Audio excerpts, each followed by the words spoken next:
Nihilak na akong kauban kay nisip yat sa pag trabaho mo gabi ito siya. Building sa taas, yung nagtulo mo itong flux na gayo, naigo itong kuhan, naigo ang solar, na damage isa. Karon patawag ng opisina, istorya ko no, nihilak, wala na i-focus sa iyang trabaho eh. Mali na. Kay gano daw nagtrabaho doon sa gayo, gano daw, iunana daw.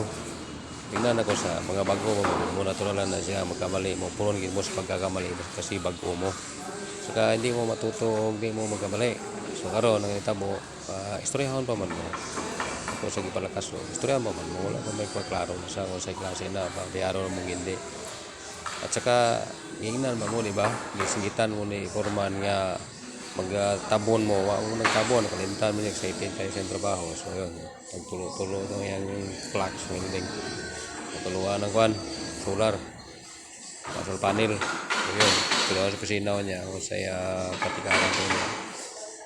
na naghilak-hilak ni mga bata o bago pag-graduate sa Insito ba so first time magtrabaho dali so, sabi ko natural na siya